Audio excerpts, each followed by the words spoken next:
introduction.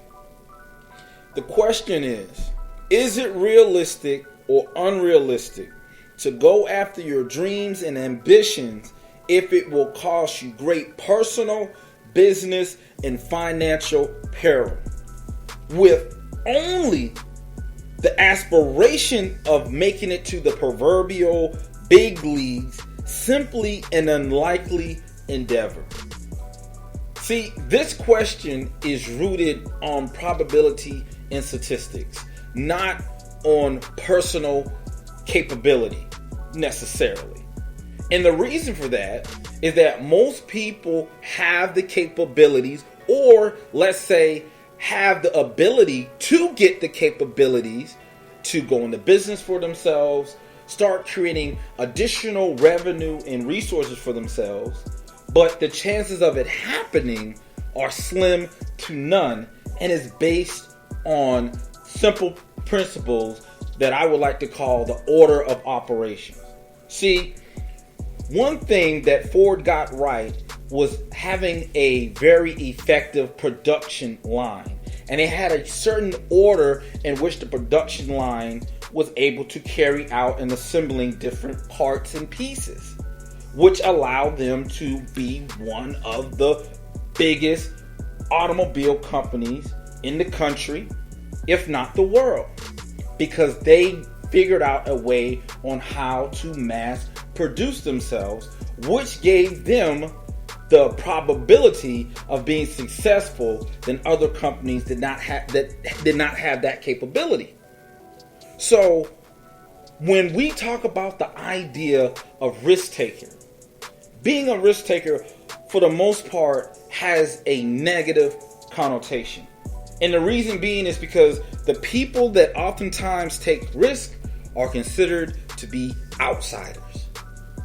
They're considered to be outsiders because they do things unconventionally. They're willing to do things that most people wouldn't.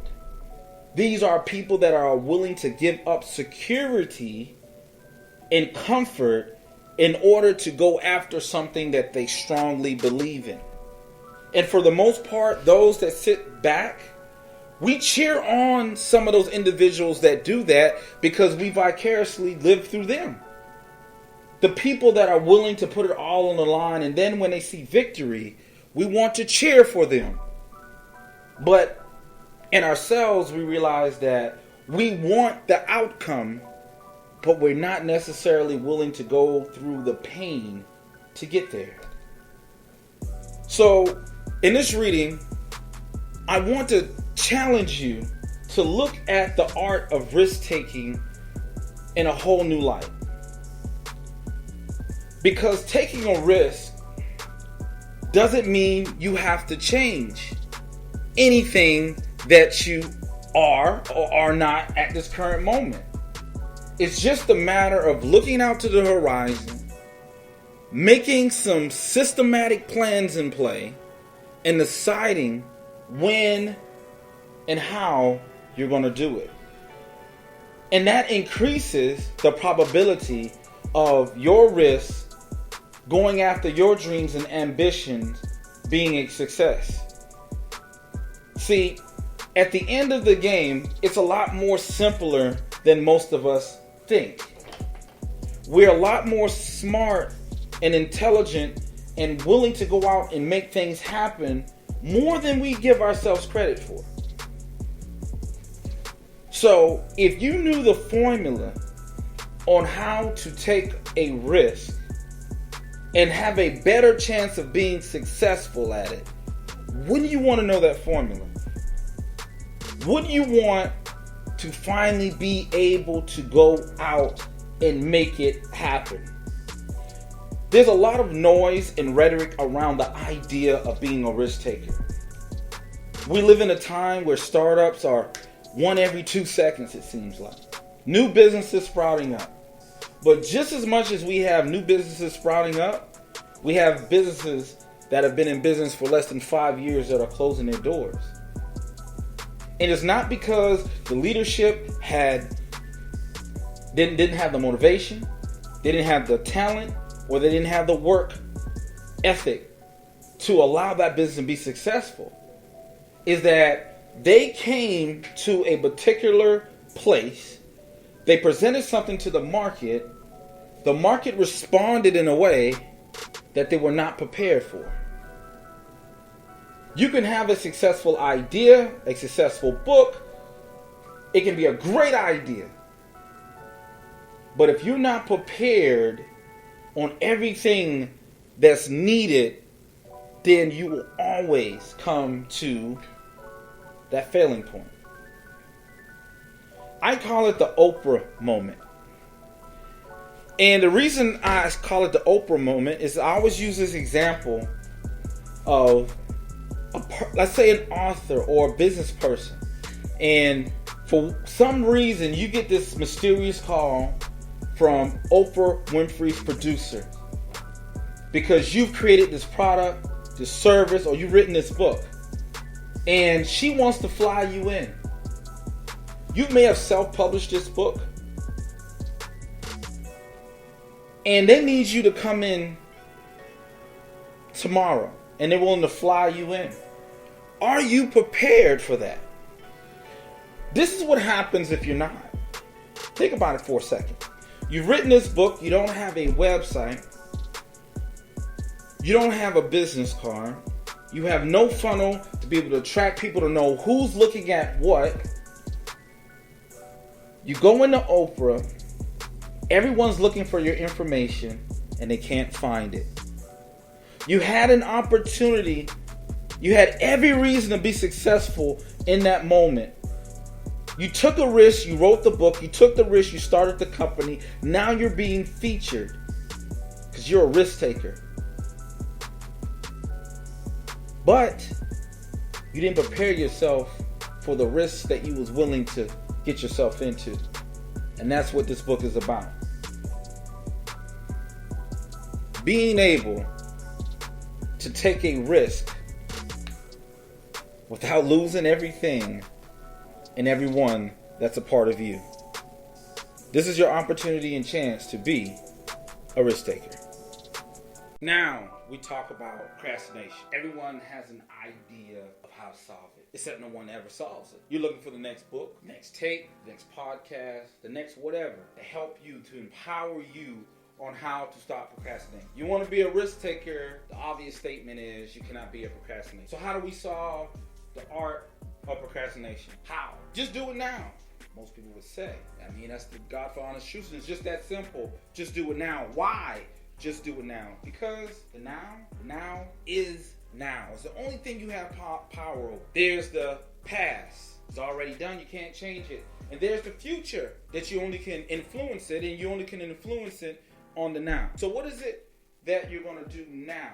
What is it that you're willing to do now versus later? So let's think for a second. Why do people procrastinate? You want to be a risk taker, but you just can't line things up. You always want to put things off. Why? Today I challenge you to come to the understanding of the why.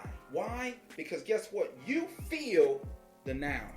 You don't feel the later. But who you are right now is willing to betray who you're going to become. Because who you are now won't have to feel the later. But the later will soon of a later be the now. So what's more important to you? Feeling the pain now or later? Most people will always say, I'd rather do it later. I'd rather feel that pain later because I don't have to feel it now. So they never start. They never start to prepare. They never begin to start encapsulating patience in whatever it is that they do because it just doesn't feel good and I don't want to do it right now. So how do we change the idea of procrastination if you want to be a risk taker? We have this idea that risk takers are unorthodox. They're the outsiders. They are the people that exist in a special vacuum, that no one truly understands them, that they're mysterious. As a result of looking at risk takers in that way, it makes you want to put things off because the only thing you see is what's being pushed to you, the rhetoric that's being pushed. Therefore, you have a ill-conceived idea of what a risk taker is. what you have to have inside of you to be a risk taker. You don't understand the planning that goes on beyond that. That's if you plan it, it's a lot easier for you not to procrastinate because you understand the probability of your success is heightened because you prepared for it and you know what the time may take in order to get it done, and you understand it's not a guarantee, but you understand that it's in your favor if you prepare for the risk you're about to endeavor upon, instead of just going in there with just emotion. Well, I have a gut feeling that this is going to work, and that may be the moment. But what are you going to prepare yourself for in order to get that? Like we talked about in the previous, is setting steps up. What are some of the steps? If you're at a dead-end job and you want something different, talking about it is not going to change the situation, but making a decision like, I'm going to start saving money so that I can take care of my bare necessities, so that I can negotiate getting into business, and I can put my heart and my head into it, because I'm not trying to figure out how I'm going to pay my bills. How am I going to stay afloat? How am I going to do this and that? How can you go to a meeting and truly be effective in a meeting if you're looking behind your shoulders, hoping that they don't tow your car in the middle of the meeting? Because you didn't prepare. You did what you saw on TV or what someone told you at some seminar, and you don't know what hell they had to go through, or you don't even know if they're even true on what they're talking about. Because when you've been to the bottom, you can't manufacture that. What I'm telling you now are things that I experienced in my own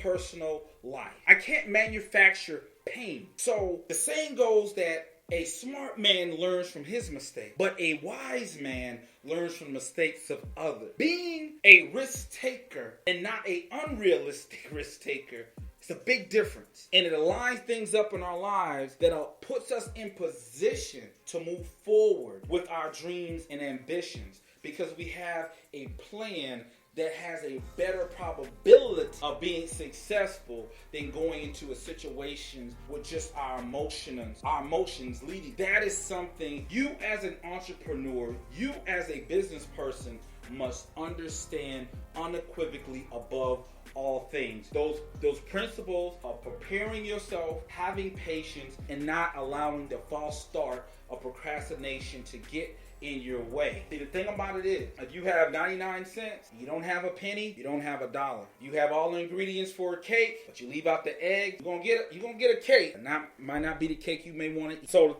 understand this, that all these ingredients are important. Your work ethic is very important. The talent is very important. The things that you bring, the team that you build are very important. But there are things, there are steps, there are order of operations that must be followed in order for the next step of you taking that risk for it to make sense. So that when you look at it from all angles, you can honestly give an honest assessment and say that this is a realistic risk to take, and I'm willing to endure the pain of it because I weighed things out, I planned things out, I'm willing to give it my all, I'm willing to work hard for it, I'm willing to strategize for it, and I'm willing to build on it and for it. So my chances of success is heightened. And the only thing I have to do is keep doing what I'm doing, be patient, and wait for the result. Now, I know some reading this right now might say, was that a guarantee for my success? It's not. It's not a guarantee for your success. Nothing's guaranteed, right?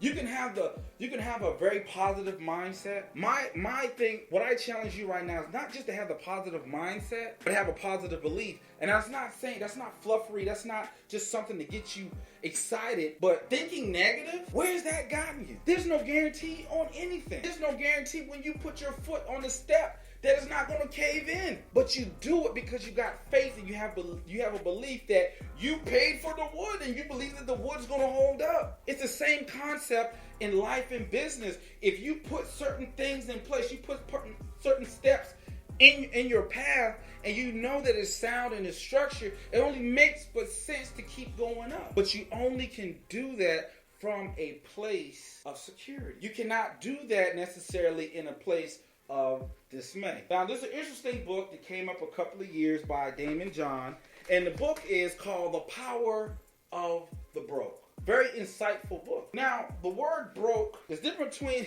There's different degrees of broke. There are degrees of broke that some people would say, well, that's not necessarily broke, right? When I hear the word broke, I'm hearing the words of, I don't have money to eat, sleep, basic necessities of life. At no point in time in my experience have I seen it very advantageous to start a business or go into business when you absolutely don't have enough money to take care of yourself, right? Because that's number one. You got to get the necessities out the way.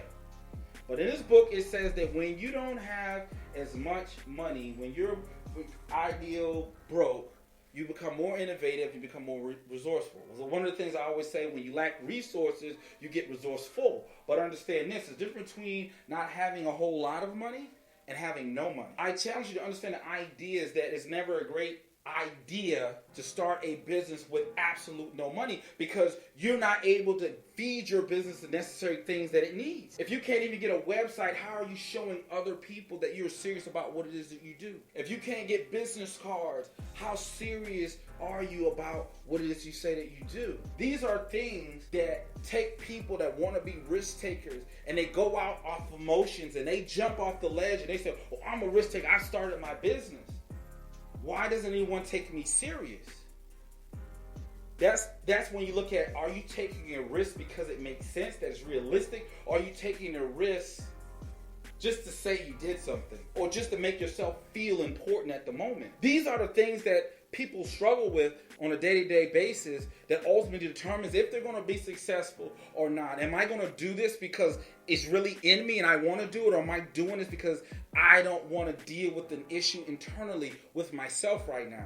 Because I feel like I'm a failure, so the one thing I can do, because I'm at this lower level, is say that I stood for something, so I'm going to jump over the ledge and say I'm a risk taker by starting a business that I cannot afford to start because I can't even afford to take care of myself. I've been there, right? And I didn't want people to look at me as less. So I was willing to jump off the ledge to say I'm a risk taker, I'm a believer, I'm drinking my own Kool-Aid of sorts, because I had something to prove. The thing about doing that is that it puts you in a real bad situation. Financially, emotionally, spiritually, right? Because you're trying to build something while you're trying to build yourself. Or you're trying to reconstruct yourself. Because its pieces is broken. Now, you tell me this. Is it smart to add a second floor to a house that's on a bad foundation? You gotta go back and build on the foundation to get you together so that you can take the risk, and you can take multiple risks, and you understand that taking a risk, you have a probability of success